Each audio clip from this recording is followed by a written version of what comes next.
po sa inyong lahat. Po. Okay. Nandito pa rin po tayo sa ating series on discipleship or following Christ.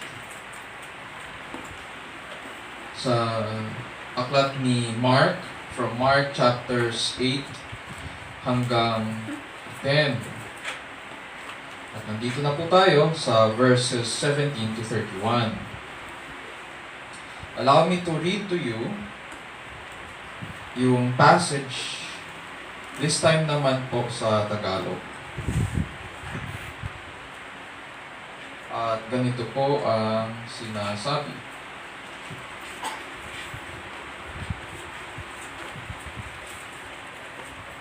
Mark chapter 10, verses 17 to 31. At ganito po ang sinasabi. Nang paalis na si Jesus ay may isang lalaking patakbong lumapit, lumuhod sa harapan niya at nagtanong, "Mabuting guro, ano po ang dapat kong gawin upang magkamit ng buhay na walang hanggan?" Sumagot si Jesus, "Bakit mo ako tinatawag na mabuti? Walang mabuti kundi ang Diyos. Alam mo ang mga utos. Huwag kang papatay, huwag kang mangangalunya, huwag kang magnanakaw, huwag kang magsisinungaling sa iyong pagsaksi, huwag kang magdadaya, igalang mo ang iyong ama't ina." Guro, sabi ng lalaki, "Ang lahat po ng iyay tinutupad ko na mula pa sa aking pagkabata." Magiliw siyang tinitigan ni Jesus at sinabi sa kanya, "Isang bagay pa ang kulang sa iyo. Umayo ka, ipagbili mo ang iyong ari-arian at ipamigay sa mga dukha ang pinagbilhan at magkakaroon ka ng kayamanan sa langit. Pagkatapos, bumalik ka at sumunod sa akin." Namanglaw ang lalaki nang marinig ito at malungkot na umalis sapagkat siya'y napakayaman. Tinignan ni Jesus ang mga nasa paligid niya at sinabi sa kanyang mga alagad, "Napakahirap mapabilang ang mayayaman sa mga pinaghaharian ng Diyos." Nagtaka ang mga alagad sa pananalitang ito. Muling sinabi ni Jesus, "Mga anak, talagang napakahirap mapabilang sa mga pinaghaharian ng Diyos. Madali pang makaraan ang kamelyo sa butas ng karayom kaysa pasakop sa paghahari ng Diyos ang isang mayaman." Lalong nagtaka ang mga alagad, kaya't sila'y nagtanungan, kung gayoy, sino ang maliligtas? Tinitigan sila ni Jesus at sinabi sa kanila, "Hindi ito magagawa ng tao, ngunit hindi ito mahirap sa Diyos. Magagawa ng Diyos ang lahat ng bagay." At nagsalita si Pedro, "Tignan po ninyo, iniwan namin ang lahat at kami sumunod sa inyo." Sinabi ni Jesus, "Tandaan niyo ito, ang sino mang mag-iwan ng bahay o mga kapatid, ina, ama, mga anak, mga lupa, dahil sa akin at sa mabuting balita, ay tatanggap ng makasandaang ibayo sa buhay na ito. Mga bahay, mga kapatid, mga ina, mga anak, at mga lupa, ngunit may kalakip na pag-uusig. At sa kabilang buhay ay magkakaroon ng buhay na walang hanggan. Ngunit maraming nauuna na magiging huli at maraming nahuhuli na magiging una." Ito po ang salita ng Diyos. Purihin ang ating Panginoon. Ang passage sa ating pag-aaralan ngayon ay familiar sa atin. Ito po yung tinatawag natin na account ng The Rich Young Ruler. At itong rich young ruler ay lumapit sa ating Panginoong Hesukristo. Bukod kay Marcos, o kay Mark, ang nagbigay rin ng record ng account na ito ay si Matthew at saka si Luke sa kanilang Gospels. Sabi ng rich young ruler sa binasa natin kanina, "Good teacher, what must I do to inherit eternal life?" The fact na tinanong po niya ito, ibig sabihin, mahalaga po itong paksang ito. Ang paksa ng eternal life. Mahalaga po ito hindi lamang sa kanya, kundi para sa lahat ng tao. Sapagkat ramdam po natin hanggang ngayon, hanggang sa generation natin ngayon, ang sumpa ng kamatayan. Matatandaan po natin na sinabi ng Diyos kay Adan, "On the day that you eat of it, you shall surely die." Yun yung sabi ng Diyos na magiging consequence kapag si Adan ay lumabag sa utos ng Diyos na huwag kakainin ang bunga ng tree of the knowledge of good and evil. Ngunit simula nang magkasala si Adan at si Eva, ang bawat araw natin sa lupa ay parang kontador na. Nagbibilang ito ng araw kung kailan matatapos po ang ating buhay sa lupa para humarap tayo sa kahatulan. Ang kasaysayan nating mga tao dito sa lupa ay ngayon pawang mahabang kwento, hindi ng buhay, kundi ng mga katapusan. Walang tumatagal po sa lupa. Lahat nagtatapos sa kabulukan, lahat nagtatapos sa kamatayan. But God's word says that the story does not end in death. There is eternal life. And God gives eternal life. Dito iikot ang kwento ng ating pag-aaralan sa umagang ito.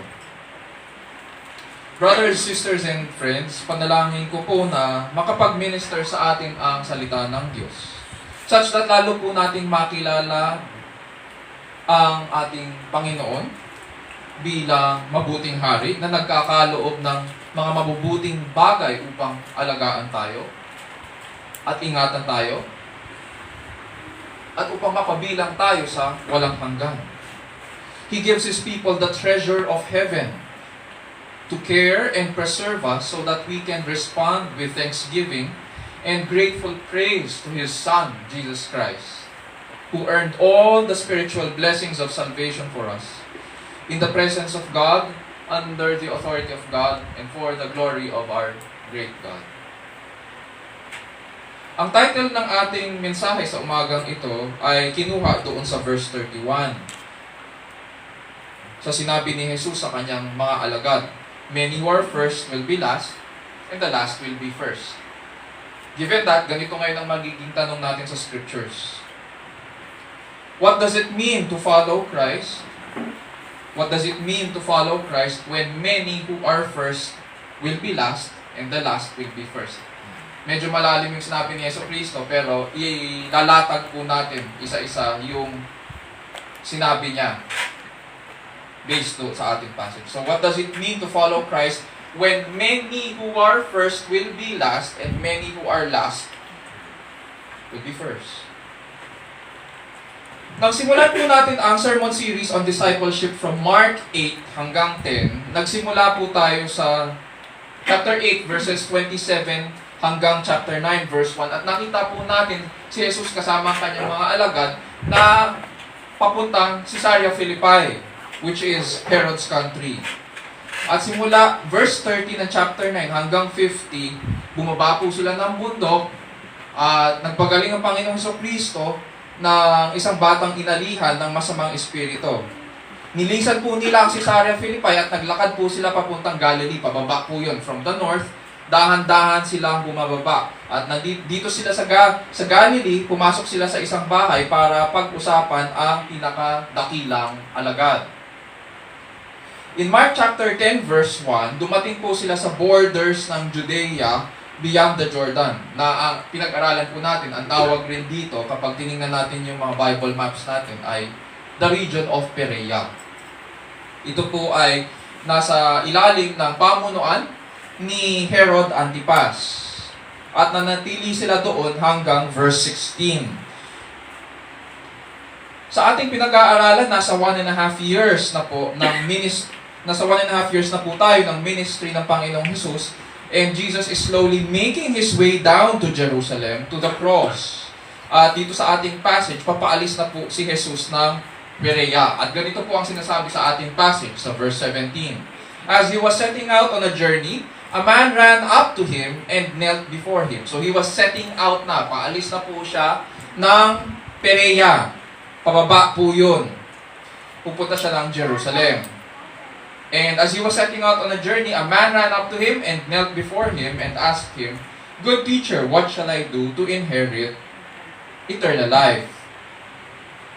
Last week, it was all about receiving the kingdom of God like a little child. Tandaan po natin yun. Meron siyang kinuhang bata, binuhat niya yung bata na parang katulad kay Riley. Ganon. So, kailangan buhatin itong batang ito. And, ang tinuro ng Panginoong Jesus dito is to receive the kingdom like a little child. Recognizing na wala po tayong kakayahan tulad ng isang sanggol. Wala po tayong kakayahan na tanggapin ang kaharian at kailangan natin po ang biyaya ng Diyos para mapasa atin ang kaharian ng Diyos. Itong passage natin today, simula verse 17, ay kabaligtaran nung tinuro ng Panginoong Jesus sa verse 10 to 16. Kabaligtaran po ito ng lahat ng kanyang tinuro ukol sa pagtanggap sa kaharian tulad ng isang sanggol. And so the story goes, nang paalis po si Jesus sa Perea, may isang lalaki na nagmamadali. Mabilis na tumatakbo at pagkakita niya sa Panginoong Hesukristo, lumapit siya at biglang lumuhod. Doon muna tayo. Wala masyadong binigay na detalye sa atin si Mark kung ano yung background nitong lalaking ito. Except that he owned much property. Yun yung sinasabi sa verse 22. Marami siyang pag-aari. Marami siyang material possessions. Kapag binasa po natin yung parallel account sa Matthew 19:20 at saka sa Luke 18:18, ang description po sa kanya ng mga evangelists ay siya po ay isang binata. He is a young man. Probably wala pa sa 40s niya. At siya po ay isang ruler.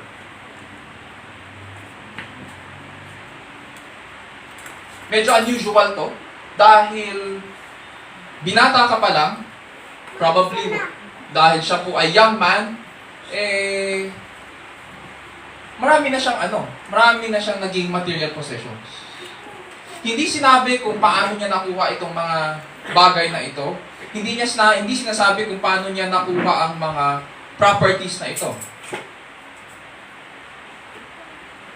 Malamang baka isa po siyang businessman, and at the same time, dahil sinasabi po na isa siyang ruler, although hindi siya elder, kundi ruler siya, malamang Pharisee siya, at kilala siya sa kanilang bayan na nagtuturo rin. Matalino, in other words, itong binatang ito. Businessman siya, kagalang-galang. And so he has everything going for him at his young age. In our passage, nang maabutan niya ang Panginoong Jesus, lumuhod po siya. Nakakapagtaka dahil kung ikaw ay Pharisee, matalino ka, why would a respectable, intelligent young man who knows the scriptures kneel before the son of a carpenter?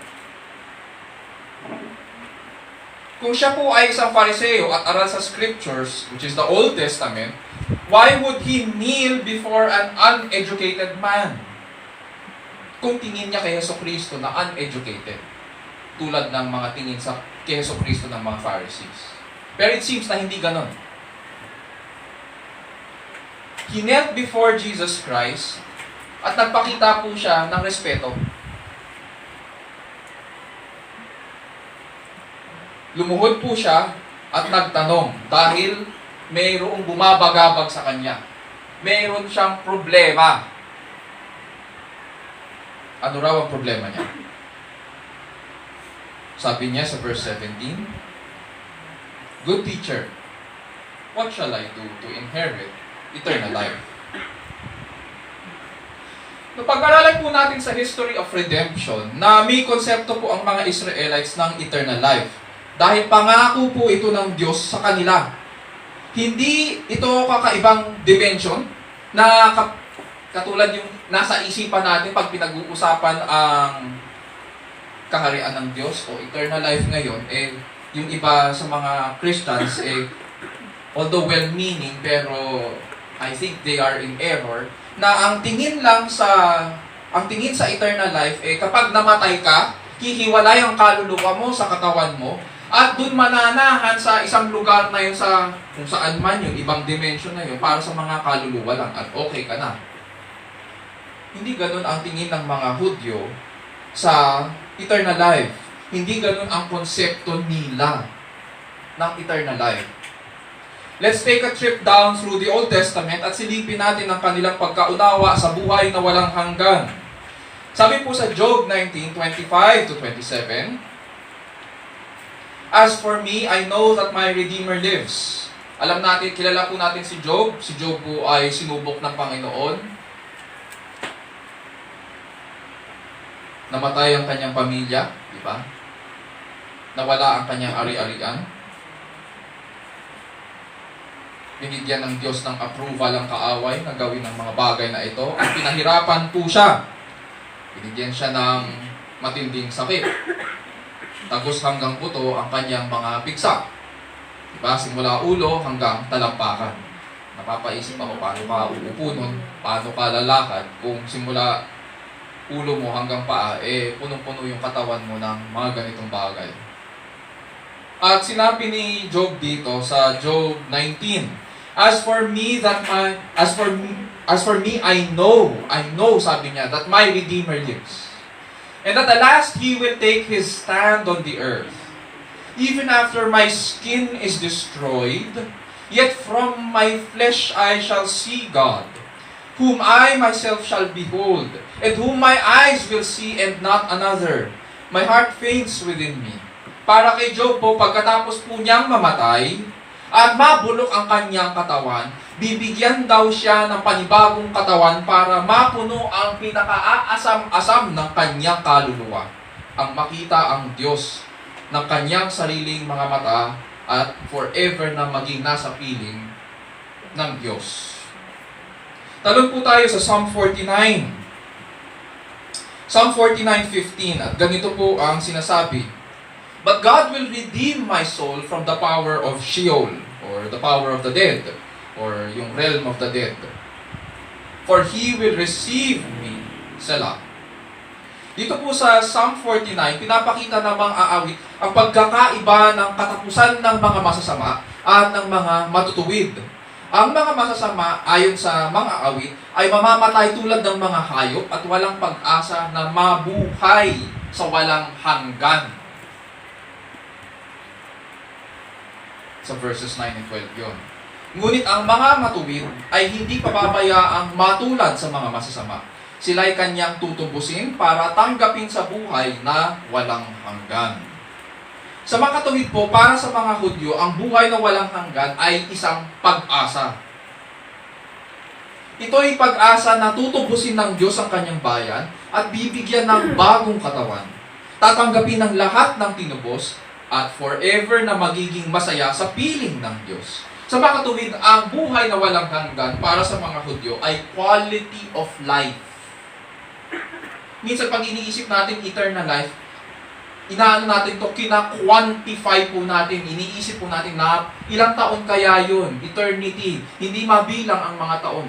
Ngunit pag tinignan po natin ang Old Testament, makikita po natin na para sa kanila, hindi lamang ito quantity, kundi ito ay quality of life sa piling ng Diyos. Kung ikukumpara sa buhay natin dito sa lupa, mas maganda at higit pa sa iniisip natin ang buhay sa piling ng Diyos sa walang hanggan. And so yun yung tinatanong ngayon ng binata dito sa ating passage. Kaya siya nagmamadali na tanungin ang Panginoong Jesus. Mahalaga ito sa Kanya. What must I do to inherit eternal life? Ano po kaya ang naging sagot sa Kanya ng Panginoong Kristo? Verses 18 to 22. And Jesus said to him, Why do you call me good? No one is good except God alone. You know the commandments: do not murder, do not commit adultery, do not steal, do not bear false witness, do not defraud, honor your father and mother. And he said to him, Teacher, I have kept all these things from my youth up. Looking at him, Jesus felt a love for him and said to him, One thing you lack. Go and sell all you possess and give to the poor, and you will have treasure in heaven. And come, follow me.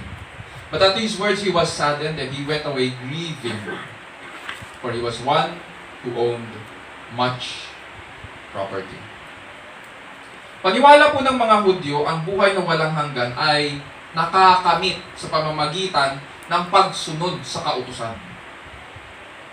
And so, it is no surprise na ang issue ng binata ay, ano ang gagawin ko?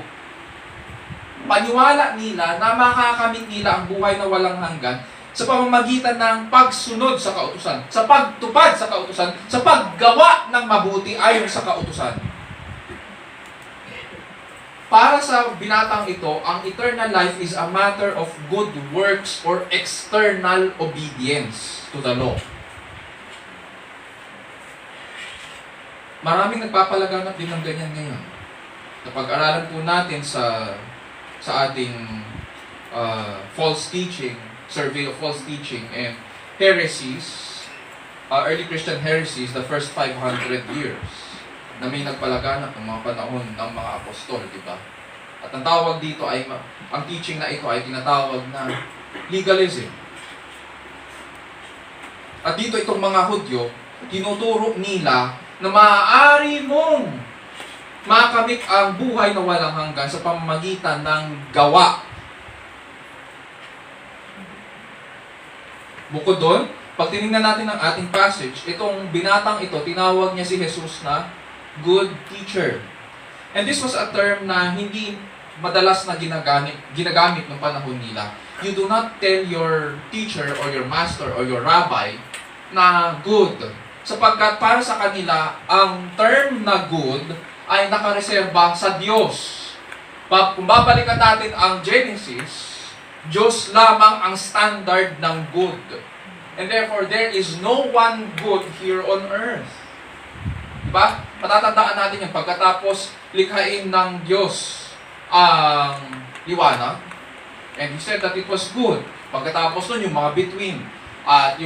And He saw that it was good. Every time na mayroong assessment ang Diyos sa mga pamunuan, pag tinignan niya, there is a proclamation that it is good. Ang standard ng good or goodness ay Diyos. And so, hindi nila ginagamit ito sa kanilang mga rabbi. Pero itong binatang ito, ginamit niya ito kay Jesus. Sabi ng mga scholars, baka fina-flatter lang niya.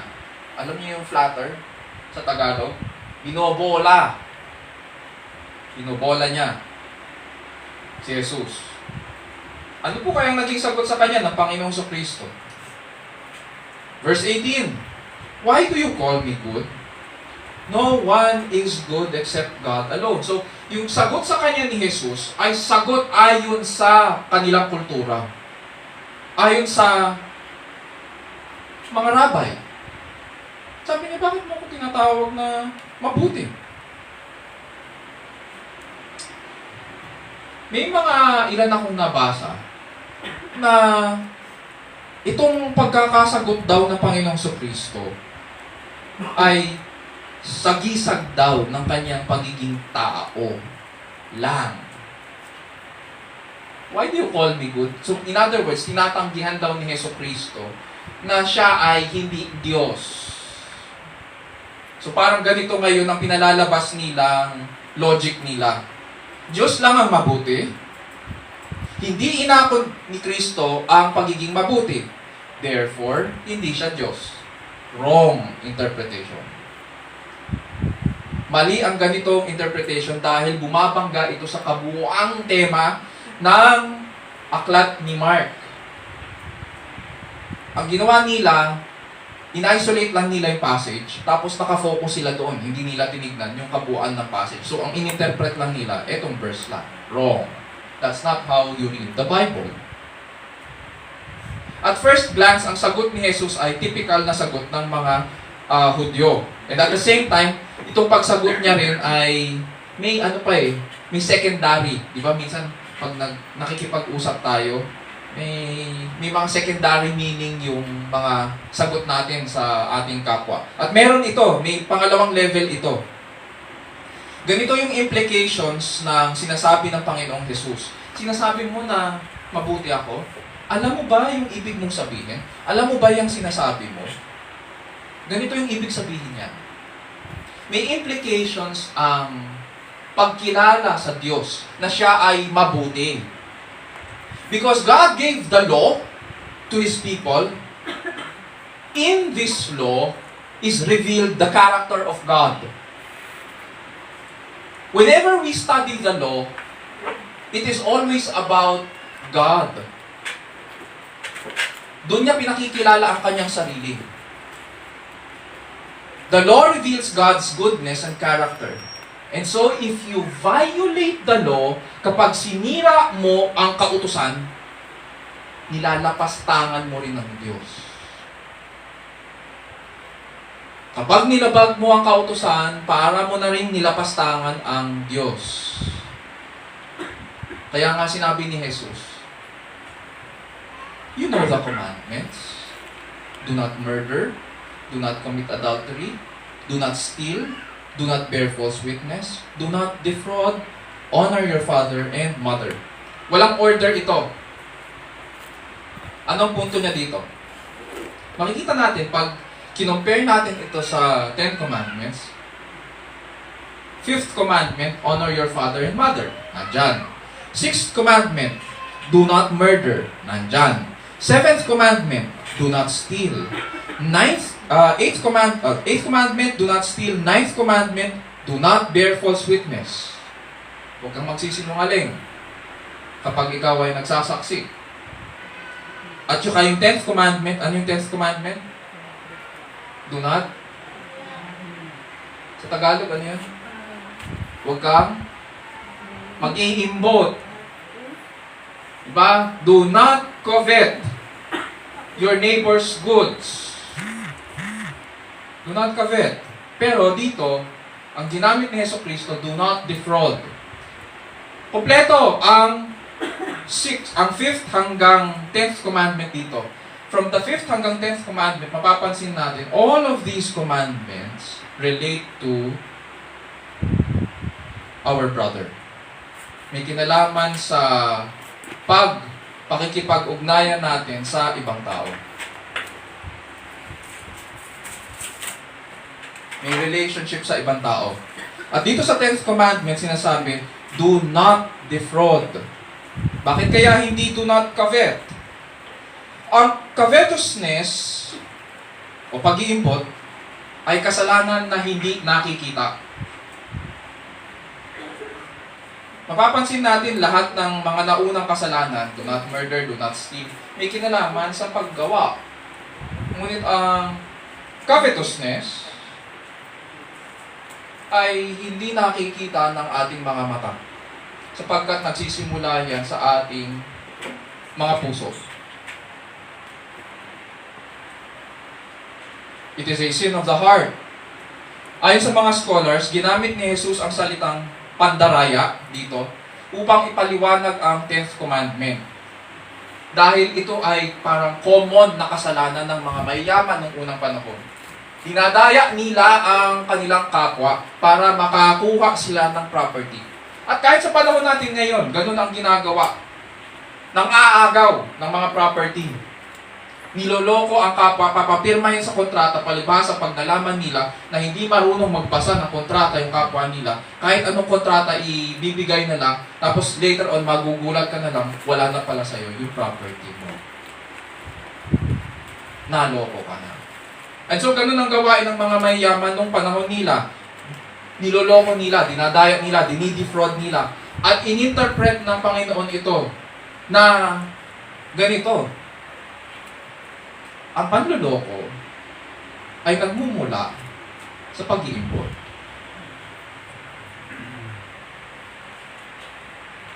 Kaya ganun yung pagkakasabi niya. Imbis na sabihin yung pag-iimbot, sabi niya, do not defraud. Ano po kaya ang naging sagot sa kanya ng binata? Interesting po ang sagot sa verse 20. And he said to him, Teacher, I have kept all these things from my youth up. Sincere po ang binata. At sinabi niya, hindi ako nagkasala. Nakasunod po ako sa lahat ng mga utos. Wala akong nilabag, wala akong sinira. So, anong nangyari? What's next? Verses 20 to 21. Looking at him, Jesus felt a love for him and said to him, naawa ang Panginoon sa kanya. Nahabag. One thing you lack, sabi niya. Go and sell all you possess and give to the poor, and you will have treasure in heaven. And come, follow me. Sinabi po ba ng Panginoong Hesus Kristo sa kanya, sinungaling ka, lumayas ka sa harapan ko. Ganun ba? Hindi. Tinanggap ng Panginoong Hesus yung sagot ng binata. And it is only in Mark's account na makikita natin itong phrase or itong clause na sinasabi, Jesus loved him. Tinanggap ng Panginoon ang sagot niya at minahal siya. Naawa sa kanya.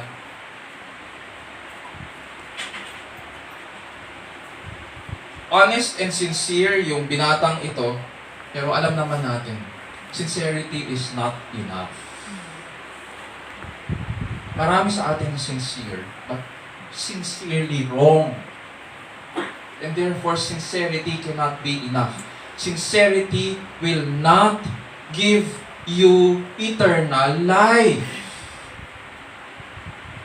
You cannot get eternal life by ignorance. Sincerely wrong itong rich young man. Sapagkat dinidefine po niya ang eternal life ayon sa panlabas na gawa ng tao. Panlabas na pagsunod sa kautusan. Sabi niya, I've done everything. Ginawa ko na lahat. Wala akong nilabag. Noong unang panahon po, at kahit sa panahon po natin ngayon, ang tingin ng mga tao sa mga mayayaman, mga mayayaman sa material na bagay, ay mga pinagpala ng Diyos. Diba? Lumalabas yan, lalo na pag-eleksyon. Diba? Ang daming tao. Kasi, mangungulekta sila ng kanilang mga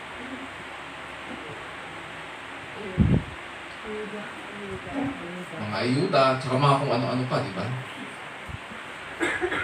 Tingin natin mga pinagpala ng Diyos, ang mga mayayaman. Sapagkat pinagpala sila physically ng Panginoon. Materially. Tingin natin, at tingin din nila nung panahon nila, sila yung mga pinapaboran ng Diyos. Sila ngayon ang mga tinitingala. Diba? Ang dami natin mga, pag tumingin ka sa mga Facebook Reels, how to get rich. How to get rich quickly. Ilang taon ka na? 25 ka na? Wala ka pang business? Maraming ganyan. Lolokohin ka. Lahat puro pagpapayaman. Ang tingin natin sa pagpapayaman, blessings. Maririnig pa natin yan sa mga artista. Salamat sa Panginoon. Blessed ako ngayon. Ano ibig niya sabihin? May bago siya kasi project. Ganon. Hindi lang yun. Hindi lang dahil pinapaboran sila ng Diyos, dahil rin kasi marami sila kung magbigay. Especially sa templo. Diba? Yung kalansing ng mga maraming barya.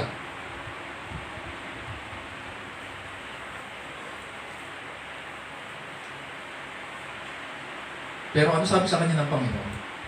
One thing you lack. Go and sell all that you have.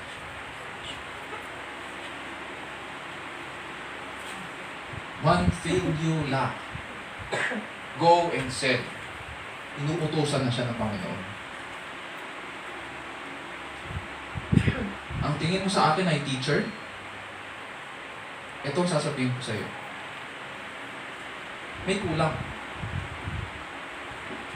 Ganito ang gawin mo. Umayo ka. Ibenta mo lahat. Lahat.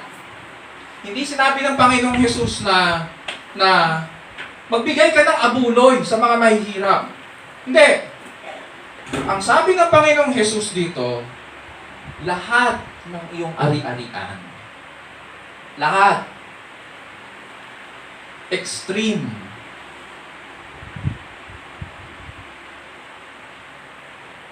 Parang ganito ang sinasabi ng Panginoon sa kanya. Of course, you shouldn't do bad things. Pero hindi sapat na hindi ka gumagawa ng masama. Ano ba ang attitude mo sa good things naman? What's your attitude sa good things? How is your heart? Are you willing to give all your stuff up, all those good things that God has given you, and give them away to the poor? And follow me? Willing ka ba?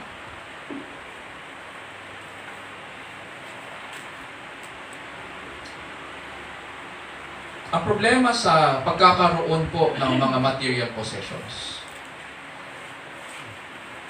pag pinag-aralan natin din, binalikan natin, lagi kong sinasabi, unang-una, walang masama sa material possessions.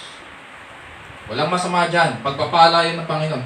Ang problema, kung ano ang pagkakagamit natin. Doon nagkakaproblema. Hindi tayo nagiging mabuting steward. Kung saan-saan natin ginagamit. At minsan ginagamit pa natin sa masama ang isang mabuting bagay. Minsan, yung pagpapalang yun, pinihiling natin na ipanalangin natin na magkaroon tayo at kung ano yung, kapag pinagkaloob sa atin yung ginagamit pa natin yun para lapastanganin ng Diyos.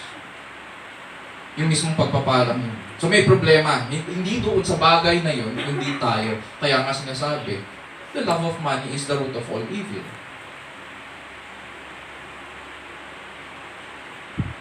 Matatandaan po natin ang pagkaka-define po ng Panginoong Hesukristo sa discipleship ay ito, sa Mark 8:34. If anyone wishes to come after me, he must deny himself and take up his cross and follow me. He must deny himself, he must take up his cross and follow me. Dito sa ating passage sa Mark chapter 10, ganito ang sinasabi sa kanya. Ibigay mo ang lahat sa mahihirap at magkakaroon ka ng kayamanan sa langit. Pagkatapos, bumalik ka at sumunod sa akin. Ang challenge ngayon, willing ba siyang itanggi ang lahat? Willing ba siyang itanggi ang kanyang sarili?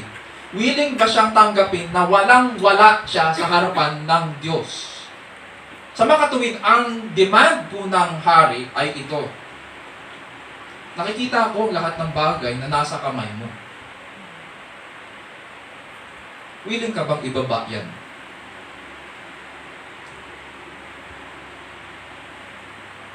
I can see everything that is in your hand. Are you willing to give it away? It's only when you give it away, it's only when you lose those things in your hand that you can come and follow me. Ano po ang naging tugon ng binata? Verse 22. At these words, he was saddened. And he went away grieving. Grieving ang ginamit. Para siyang, pag sinabing grieving, para kang namatayan.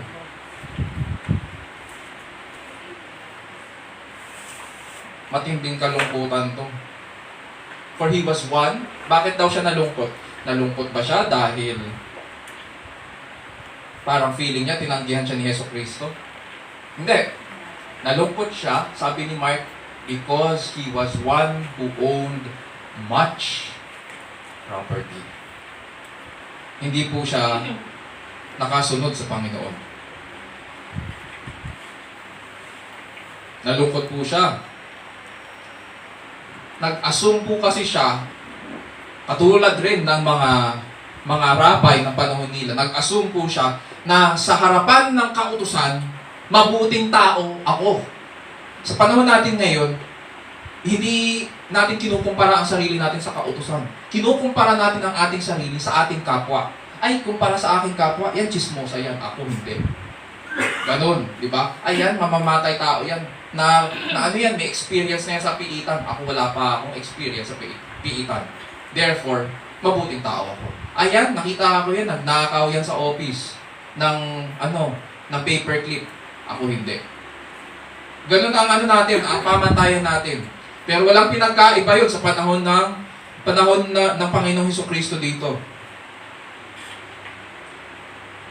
Ina-assume po niya na sa harapan ng kautusan, mabuting tao siya, pero bagsak pala. Pangalawa,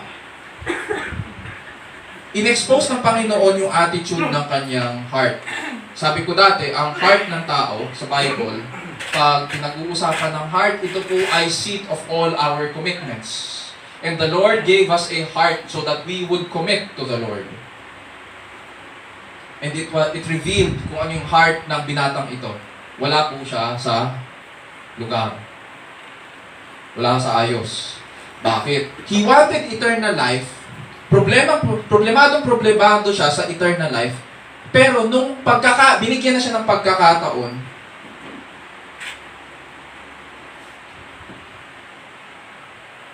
he did not want it enough to give away his possessions.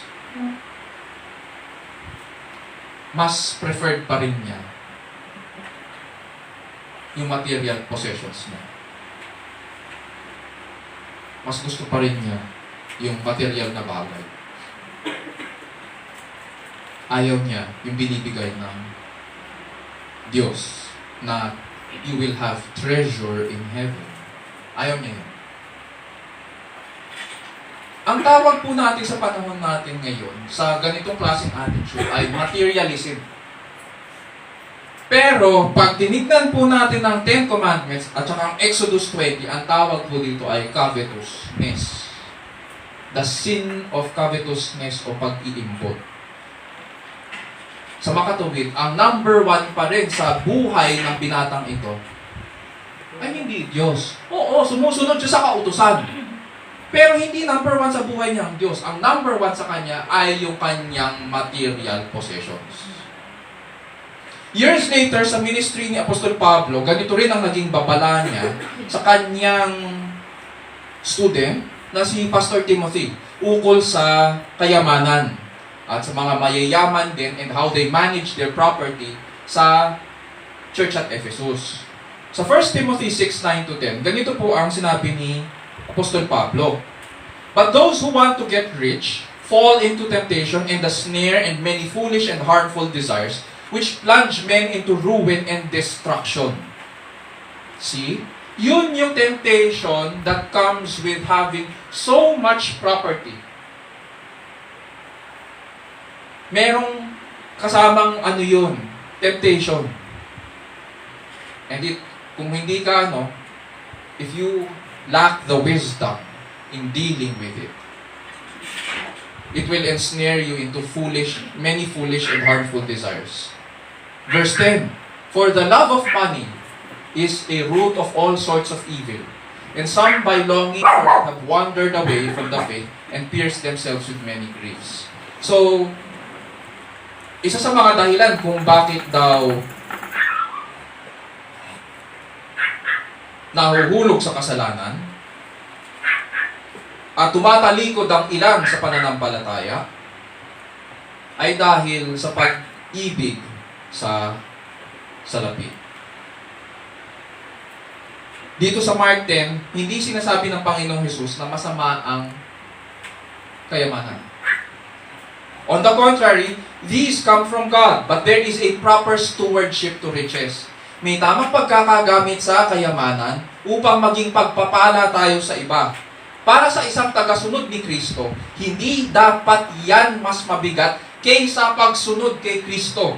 Uulitin ko po, Hindi dapat mas mabigat ang kayamanan o material possessions kaysa pagsunod kay Kristo. Hindi dapat minamahal ang salapi, hindi dapat minamahal ang property, hindi dapat minamahal ang material possessions.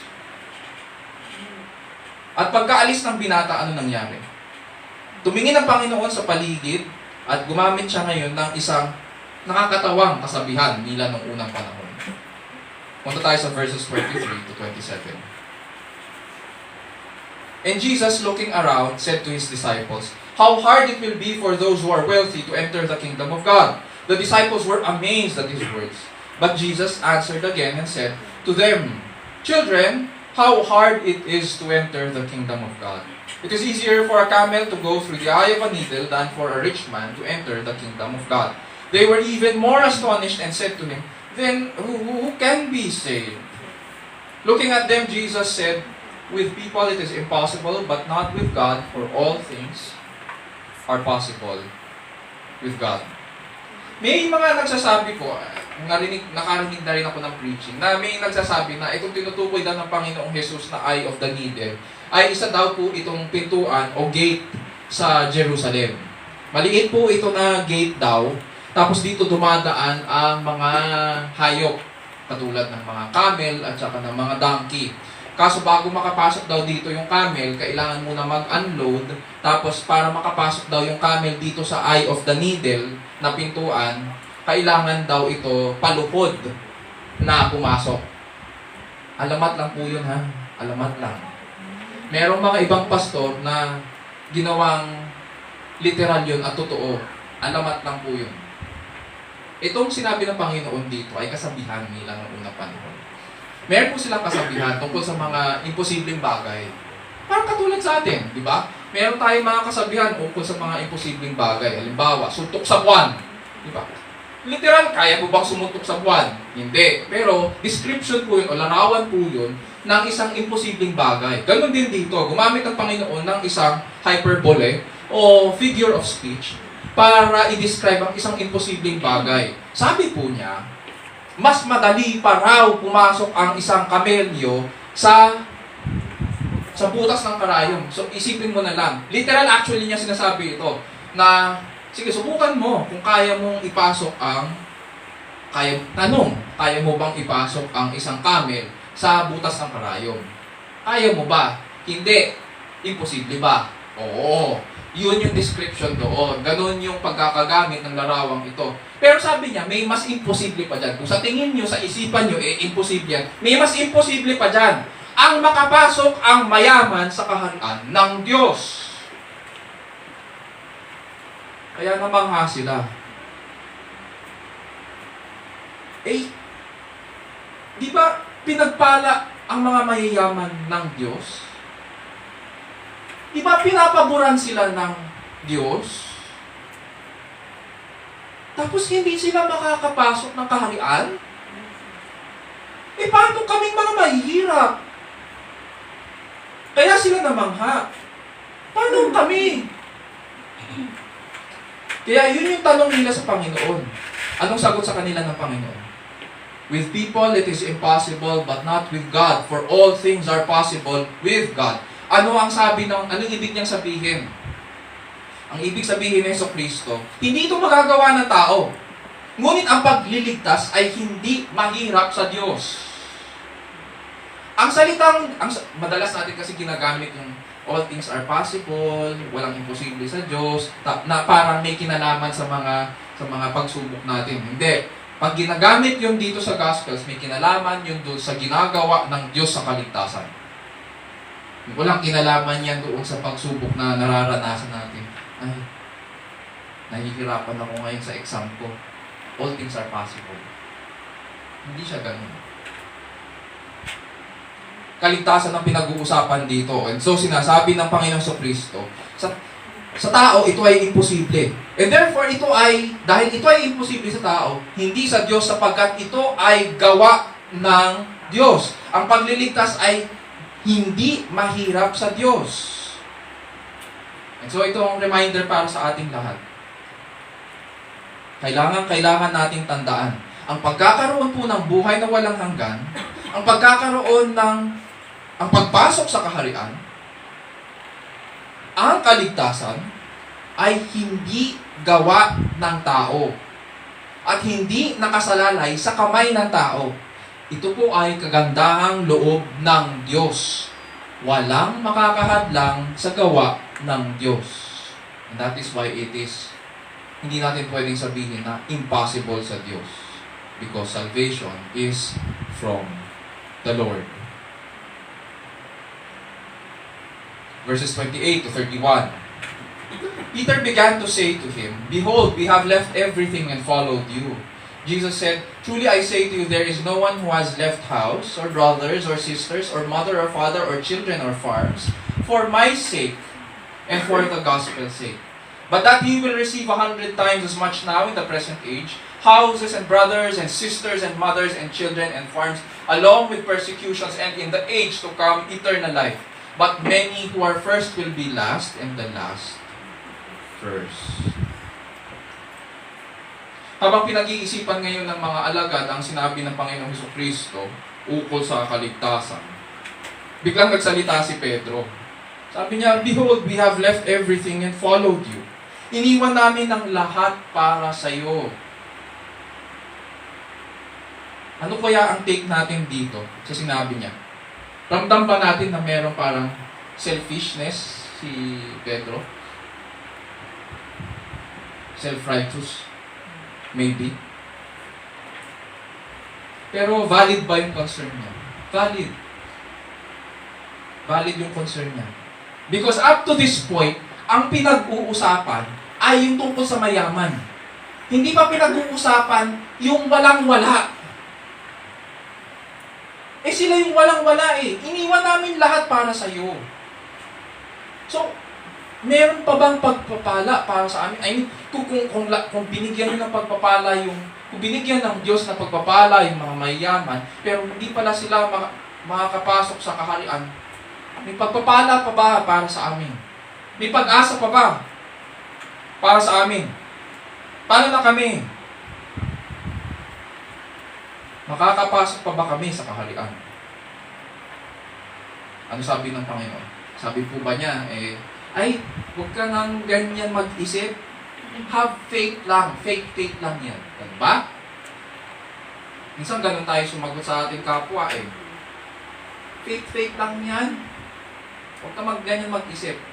Hindi. Tinanggap ng Panginoon yung comment o yung tanong ni Pedro. Even though we may sense na parang selfish ito or self-righteous motive yung kanyang comment, tinanggap pa rin ng Panginoon. At straightforward na nagbigay ng sagot ang Panginoon. Nagbigay siya ng paliwanag. Hindi niya ito tinanggihan. Sabi ng Panginoon, "Amen, I say to you." Or truly I say to you. Amen, I say to you. Ibig sabihin, tunay na mangyayari yun. Tunay na pagpapala ito sa mga sumusunod sa akin. Ano tayo mga pagpapala na yun? 3. Unang-una, yung 2 dito ay may kinalaman sa pangkasalukuyan at yung isa doon ay may kinalaman sa kinabukasan. Puntahan muna natin yung pangkasalukuyan. 2 yun. In the present age, kung iniwan mo ang iyong bahay, past tense kung iniwan, kung ikaw ay sumusunod kay Kristo at iniwan mo ang iyong bahay, mga kapatid, ina, ama, anak, mga lupa, dahil kay Kristo at sa mabuting balita, sabi ng Panginoon, He will receive 100 times as much now. Ibabalik ng Diyos ito ng makasandaang ibayo sa buhay na ito. Siguro iniisip natin, Pastor, parang ang hirap paniwalaan niya. Sasabihin ko po sa inyo, hindi. Dahil sa buhay ko po, napatunayan ko na po yun.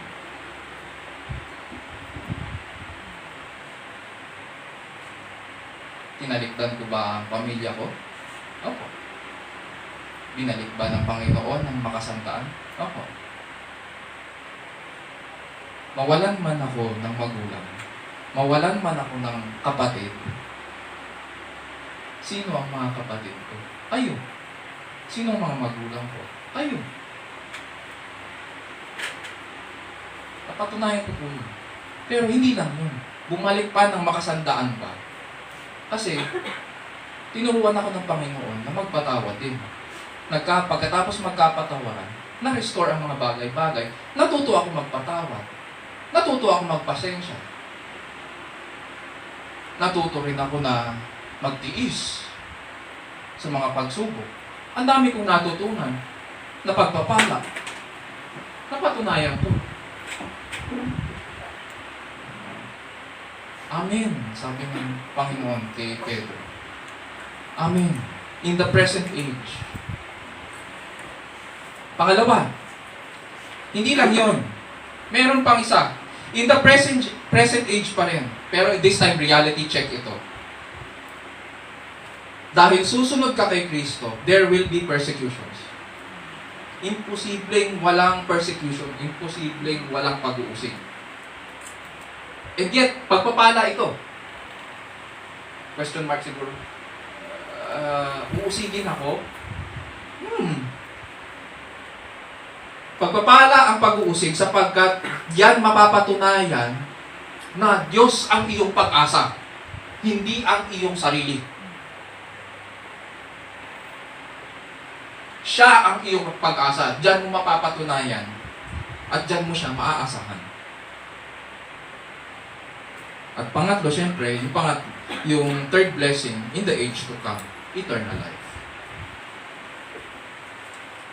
When we look at the good news, what is now eternal life based dito sa ating passage?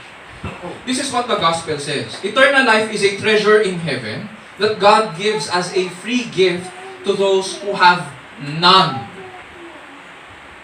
The story of the rich young ruler is a call to recognize na hindi natin mabibili sa pamamagitan ng salapi o makakamit ang buhay na walang hanggan sa pamamagitan ng ating mga gawa. Binigay po ng Diyos ang kanyang bugtong na anak upang ang sumampalataya sa kanya ay hindi mapahamak kundi magkaroon ng buhay na walang hanggan. Lagi natin minimemorize yan. Lagi natin sinasalay sa yun. Sa makatuwid, hinandog po ng Diyos ang mahalaga sa Kanya upang sa atin dumaloy ang mahahalagang bagay mula sa langit. When we began this message, tinanong po natin, what does it mean to follow Christ when many who are first will be last and the last first?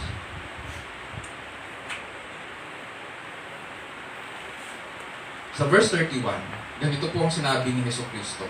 Many who are first will be last, and the last, first. Ano po kayang ibig niyang sabihin? Unang-una, babala po ito. Babala ito sa pagiging kampante, o pagiging complacent, or pagiging overconfident sa ating katayuan sa harapan ng Diyos at sa ating mga sarili. Parang ganito yon. Kasi tinanong ni Pedro, Panginoon, paano naman kami? Iniwan namin ng lahat para sa iyo. Dito sa verse 31, ang sagot ng Panginoon, hindi porket iniwan nyo ang lahat para sa akin, ay garantisado ka na makakapasok sa kaharian. Baka iniisip mo na dyan nakasalalay ang kaligtasan. Sa pag-alis mo, sa pagtalikod mo sa mga bagay-bagay, hindi garantisado na porket tinalikdan mo yan, dyan nakasalalay ang iyong kaligtasan, ang buhay na walang hanggan. Yun yung sinasabi ng Panginoon dito. Tandaan po natin, si Judas ay kasama ng Panginoong Jesucristo araw-araw at kabilang sa 12. Iniwan din ni Judas ang lahat. Ngunit nahulog pa rin siya sa kasalanan. At ikinamatay niya yun. The first became last. Si Pablo, isa po siyang taga-usig. Kinakaladkad pa nga niya yung mga Kristiyano, binubulabog ang mga iglesia sa Book of Acts. Sinasabunutan niya yung mga babae papalabas. Pero nakakilala si Pablo sa Panginoon. At naging kabilang sa mga kilalang alagad ng Diyos. The last will be first. Hindi ko kasiguraduhan na porket iniwan natin ang lahat, ay tunay kang nakapasok sa kaharian. Ang tunay na kay Kristo ay umaasa kay Kristo, hindi nagtitiwala sa kanyang gawa. Nagpapatuloy siya sa pakikipaglaban na itanggi ang kanyang sarili at nananatiling tapat sa gitna ng mga pag-uusig sa panahong ito. Dahil alam niya ang halagang binayad ni Kristo para mabigay ang buhay na walang hanggan. And this is what it means to follow Christ. Ito ngayon ang sagot sa ating tanong. It means that we continually strive to deny ourselves so that we can faithfully follow Christ to the end. It means that we continually strive to deny ourselves so that we can faithfully follow Christ to the end. Tinatawag po ang lahat na tandaan ang mga bagay na ito at manatiling tapat hanggang huli. Kapatid,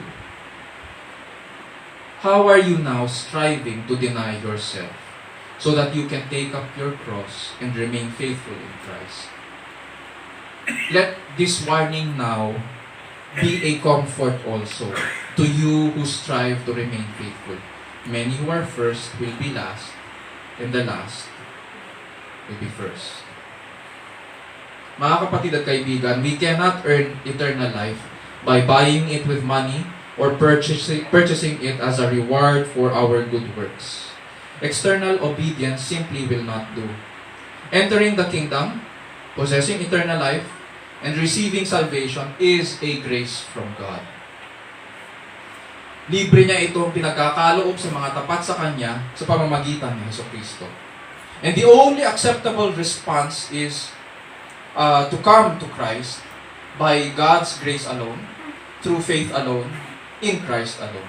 Our attitude is that we receive the blessing of eternal life empty-handed. Hindi pwedeng humaharap tayo sa hari na mayroong tayong pinagyayabang. Ang dinidemand ng hari is that lumapit po tayo sa Kanya empty-handed. It is simply by denying ourselves and trusting Christ wholeheartedly and what He has done for us. Tinatawag tayo ngayon na magpatuloy sa ganitong bagay.